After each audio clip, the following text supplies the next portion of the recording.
చెప్తున్నాం ఏంటంటే ప్రభుత్వం వచ్చిన తర్వాత అన్నీ సమృద్ధిగా ఇస్తామన్నారు. ఇచ్చారు సమృద్ధిగా. ఏంటంటే మద్యం ఇచ్చారు.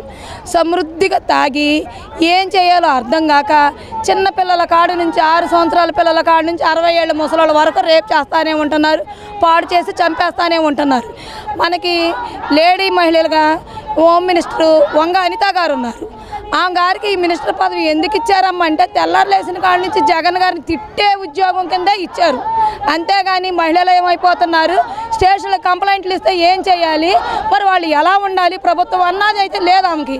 ఎంతసేపు జగన్ గారిని తిట్టాలా, లేకపోతే వైసీపీ ప్రభుత్వాన్ని తిట్టాలా, లేకపోతే వాళ్ళని తిట్టాలా వీళ్ళని తిట్టాలా అన్న ఆలోచనలోనే ఉన్నారు. కానీ ఏం చేద్దాం, ఈ మహిళలు ఎలా ఉన్నారు, మరి మన ప్రభుత్వంలో ఎలా అవుతుంది ఏంటి అని అడగటం లేదు. ఆమె సోకు చేసుకొని వస్తాము ఫోటోలు దిగటం వెళ్ళటం మొత్తం ఇది ఒక్కటి సరిపోతుంది. ఆమెకు ఆ పదవి ఇచ్చింది, ఆ మినిస్టర్ పదవి ఇచ్చింది కూడా అందుకే ఇచ్చారు.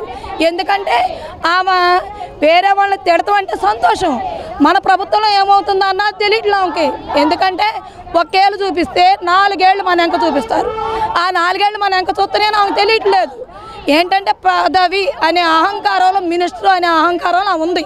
కాబట్టి ఇలాగ రోడ్ల మీద మహిళలు వచ్చి ధర్నాలు చేస్తున్నా ఇంకోటి చేస్తున్నా ఆమెకేం పట్టదు.